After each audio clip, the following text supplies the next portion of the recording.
안녕하세요. 나성TV 주식 읽어주는 남자입니다. 하나솔루션 분석 2부 진행하겠습니다. 앞서 LCOE라든지 그리드 페리티 관련해서 설명을 간략하게 드렸고요. 지금 태양광이 페리드 그리드 수준으로 석유 화학, 죄송합니다. 석유 에너지 보다 좀 싸졌다. 이렇게 말씀을 석유 포함해서 전체 화석연료 에너지보다 싸졌다. 이렇게 설명을 드렸고요. 미국이 이런 변화를 몰랐을까? 네, 그리드 페리티가 가능해지면서 친환경 대체 에너지, 특히 태양광 산업으로 변화가 시작을 했습니다. 석유 중심 산업 패러다임에서 대체 에너지 산업 패러다임으로 변화가 시작이 된 것이죠. 이제 주 에너지는 석유가 아니라 대체 에너지로 넘어가고 있는 변곡점이라고 볼 수가 있는 그런 시점입니다. 미중 무역 분쟁 많이 들어보셨을 겁니다. 2018년도 미국이 중국에 고관세를 부과할 수 있다라는 행정명령, 대통령 서명하면서 시작이 됐고요. 좀 전에 2019년도 태양광 그리드 페리티가 0.8달러 퍼 와트로 석유 화석 연료보다 싸졌다라고 말씀을 드렸는데 공교롭게 2018년 미중 무역 분쟁이 시작이 되었습니다. 우연일까요?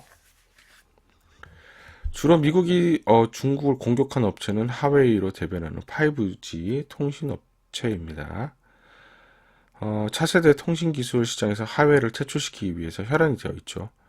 또 최근에는 SIMC라는 중국 파운드리 전문 반도체 업체도 미국이 옥죄기 시작했어요. 중국 IT 기업에 집중 포화를 하기 시작한 거죠. 네, 차세대 미래 먹거리 산업 또는 기술에서 미국은 중국이 추격하지 못하게 또는 따돌리기 위해서 계속 제재를 가합니다. 중국 대리기를 계속해서 시작하는 거죠. 왜 그럴까요? 미국 트럼프 대통령이 퍼스트 아메리카를 외치는 보수적인 인물이라서 그럴까요? 중국이 미국 기술 수준을 능가한다면 어떤 일이 벌어질까요? 좀 전에 말씀을 드렸지만 미국은 달러가 석유로 변하면서 패권이 유지가 됐습니다. 즉 달러 이퀄 석유죠. 달러가 금으로 태환이 됐다가 금 자리를 석유로 대체가 된 겁니다. 그런데 이 석유를 대체할 게 필요해졌습니다. 그건 바로 IT 기술 또는 원천 기술입니다. 미국의 소프트웨어, 하드웨어를 석유로 대체해 달러 패권주의를 공고히 하기 위한 수단으로 만들기 위해서는 중국이 미국 기술 수준을 뛰어넘어서는 안 됩니다. 만약 그렇게 된다면 미국의 패권을 잃을 가능성도 너무나 커지고 중국의 추월을 보고만 있어야 하는 처지가 되는 겁니다. 만약 트럼프 대통령이 당선되지 않고 민주당이 집권해서도 마찬가지입니다. 미중 무역 분쟁은 언젠가는 일어날 일이지 피할 수 없는 전쟁이었습니다.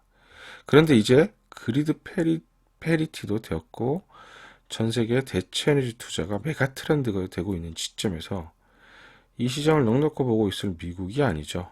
이제 석유를 기술로만 바꿔놓고 마음껏 석유 산업에 얽매이지 않고 대체 에너지 투자를 해도 되는 거죠. 안 그러면 자칫 시장도 잃고 성장 기회도 잃고 에너지 후진국으로 전락할 수 있는 상황인 것입니다.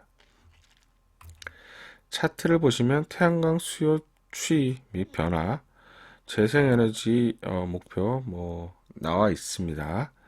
EU 태양광 신규 수요 추이 및 전망들을 보시면 알 수 있습니다. 또 최근 EU는 탄소제로 시점을 앞당겼습니다. 중국도 탄소제로 선언을 했고요.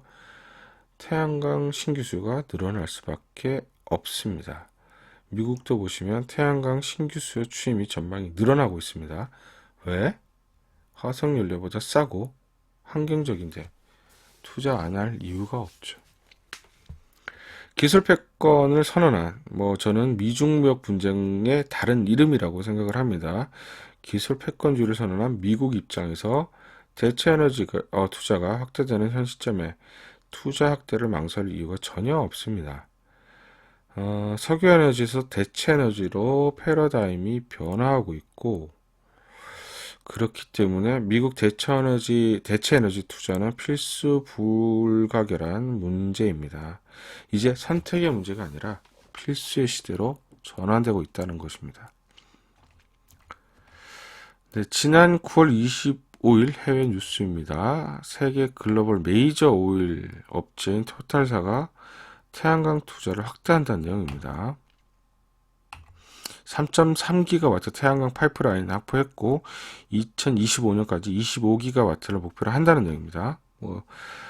뒤에 말씀을 드리겠지만 브리티시 페트롤 줄여서 BP라고 하는데 영국 소재 원유 회사고요. 연간 50억 달러를 투자해서 2030년까지 50기가와트 재생에너지를 확보할 계획이라고 합니다.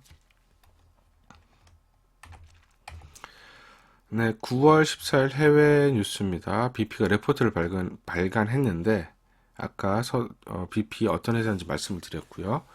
석유 사업은 죽어가고 있고 그린 에너지가 산업이 급부상한다는 내용입니다. 석유 회사가 자기네 산업은 죽어가고 그린 에너지 산업이 부각된다는 다소 충격적인 내용입니다. 그렇기 때문에 원유 회사들이 앞다투어서 대체 에너지에 투자를 하고 있으며 향후에는 대체 에너지 산업 회사로 변모를 꾀하고 있습니다. 이제 선택이 아니라 필수, 트렌드가 변하고 있다는 것을 느끼실 수가 있을 거예요. 그러니까 지금 있는 석유 회사들이 그린 에너지 혹은 대체 에너지 회사로 바뀌는 거죠. 그러니까 정부가 굳이 해라 말아라 하기 전부터 이미 산업은 빠르게 변화를 하고 있습니다. 하나솔루션 최근 주가적인 면을 보겠습니다. 최근 태양광 대표 종목들입니다. 유니테스트 9월 4일에서 9일 급등이 나타나기 시작했고요. 신성ENG, SDM 마찬가지 비슷한 모습 보여주고 있습니다. 그 전에 공통적으로 박스권에 갇혀있는 모습이었고요. 최근 태양광이 미국 대선 주자들의 공약과 지지율 변화에 따라서 테마를 형성하면서 급등하는 모습을 똑같이 보여주고 있어요. 반면에 하나솔루션 보시면 본격적인 상승은 7월이었습니다. 7월부터 점진적으로 상승하다가 다른 태양광 종목과 마찬가지로 9월 초 오버슈팅이 나옵니다. 차이점 아시겠죠? 하나솔루션은 7월부터 9월 초 태양광이 테마로 형성되기 전에 상승하고 있었어요. 물론 니콜라 상장 급등이라 변수도 있었지만 투자한 지분율과 앞으로의 산업 생태계를 생각하면 주가 상승의 트리거 역할은 했지만 주 상승 모멘텀이 되지 못했습니다. 그렇다면 이것을 이렇게 올렸던 주 상승 요인은 무엇일까요? 하나솔루션 7월부터 본격 반등이 시작됐고요. 다른 태양광 종목과 차별화됐다 말씀을 드렸습니다. 바로 케미칼 사업의 수익 호조 덕분입니다. 그리고 추가 오버슈팅 9월 초 태양광 산업 성장성 부각되면서고요. 주가 상승의 주요 원인은 바로 화학 산업 때문입니다. 주가 상승의 한 60-70%는 케미칼 사업부의 실적 호조의 영향이면서 최근 태양광 테마와 주가 동조화된 모습은 미국의 대선 주자의 지지율 차이 이런 데 기반을 하고 향후 태양광 투자 확대 이런 기대감들이 반영되면서 오버슈팅이 나왔다 이렇게 정리를 할 수가 있습니다. 네, 그렇다면 4분기 석유 화학 산업이 어떻게 되느냐, 태양광 사업은 어떻게 되느냐가 주가의 키워드라고 볼 수가 있습니다. 탄탄하게 3분기와 비슷한 호조를 석유화학이 실적으로 보여주면 태양광 투자 확대에 대한 기대감이 지속되기 때문에 주가는 지속 상승을 할 수가 있겠죠. 그런지 한번 보겠습니다. 하나솔루션 실적을 좀 보겠습니다. 한 증권사 예측치만 보면은 편향이 있을 수가 있어서 두 회사를 같이 보겠습니다. 네, 숫자는 다르지만 3분기가 정점이면서 4분기는 3분기 대비 영업이익이 낮아지는 걸 볼 수가 있습니다. 태양광 사업이 어느 정도 선전하는 모습인데 케미칼 사업부가 급격히 하락하는 걸 볼 수가 있어요. 물론 숫자는 좀 다르지만 급격히 하락하고 있어요. 전체 영업이익도 그래서 급격히 줄어드는 것으로 전망을 하고 있습니다. 지금 추가적인 상승을 얘기하기에는 주가와 이익 간의 괴리가 너무 커졌습니다. 커지기 시작합니다. 지금 주가를 설명하기도 어려울 정도로 4분기는 화학사업부의 급격한 위축이 있을 거로 추정을 합니다. 아무리 태양광이든 그 이상이든 산업의 성장성이 밝다고 해도 영업이익이 그 주가를 설명해주지 못하면 거품이 끼게 되고요. 결국은 조정이 있을 수밖에 없어요. 4분기가 미국의 대선 에너지 투자로 기대감이 반영되면서 주가 정점이 될 가능성이 높습니다. 저는 그래서 11월 미국 대선까지는 플레이가 가능하지만 항상 조정을 좀 염두에 둬야 되지 않나. 4분기는 단기 플레이가 가능하다. 이렇게 예측을 해봅니다. 태양광 투자 등 대체 에너지 투자는 이제 시작된 장기 트렌드입니다. 그래서 제가 길게 미국이 왜 대체 에너지 투자, 특히 태양광 투자를 미룰 수 없는지 길게 설명을 좀 드렸어요. 물론 다른 국가 지역도 중요합니다. 하지만 미국이 향후 산업을 어떻게 할지 그 방향성이 가장 영향력이 크고 중요합니다. 왜냐하면 미국이 가장 큰 시장이기도 하지만 글로벌을 주도하는 국가이기 때문이죠. 모두 다 따라할 수밖에 없어요. 안 하면 도태되는 거죠. 단기적으로 영업이익 3분기 피크 우려감이 존재하기 때문에 4분기가 저는 정점이 될 가능성이 높다. 이렇게 생각하고요. 긴 호흡을 가지고 올해 내, 아니면 올해 말, 내년 초 조정 시 투자 기회로 삼으면 진입하면 좋을 것 같아요. 그리고 가장 중요한 것은 태양광 등 대체 에너지는 메가 트렌드라는 겁니다. 메가 트렌드이기 때문에 긴 호흡을 가지고 접근을 하자. 참고로 지난 9월 28일 머니투데이 연합뉴스에 실린 기사입니다. 하나그룹은 김동관 하나 3세를 하나솔루션 대표이사로 승진시켰다는 내용이고요. 하나그룹의 차기 승계자가 하나솔루션 대표이사가 되었다는 것은 그만큼 회사 미래 장래성이 밝다라는 얘기죠. 그룹 전체를 향후 승계하기 위해서는 실적이 나와야 합니다.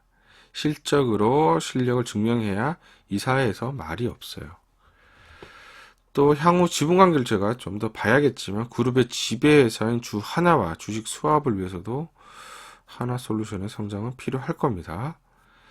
또 부사장이 된 지 1년이 안 돼 사장이 되었다. 그만큼 급하게 하나솔루션이 성장할 기회가 왔다라는 거죠. 그만큼 산업이 무르익었고 성장할 시점이 왔다는 거. 또 김동관 대표이사를 승진시킨 이유가 이게 나와 있습니다. 친환경 에너지와 첨단 소재 기업으로 도약하기 위한 사업 재편과 미래 사업 발굴을 주도해서라고 나와 있어요. 그 이후로 사장 승진시켰다는 얘기는 그 시장이 앞으로 엄청난 성장을 할 것이라서 회사 차원에서 큰 투자를 지속해서 성장을 하겠다는 얘기입니다. 네, 결론은 하나솔루션이 하는 사업부가 예상보다 빠르게 커지고 있고 그래서 자신감 있게 크게 투자해서 빠르게 큰 폭의 성장을 하겠다라는 것을 밝힌 것과 다름없습니다. 일단 장기 트렌드를 타고 있는 하나솔루션을 긴 호흡으로 하반기 내년 상반기 투자하기에 적합하다. 단기적으로는 4분기 고점일 수 있다라고 주가 전망을 해보면서 마지막으로 사장 승진까지 안내를 해드렸습니다. 그래서 긴 호흡으로 한번 접근하자 이렇게 말씀드리면서 분석을 마치겠습니다. 네, 지금까지 시청해 주셔서 감사합니다.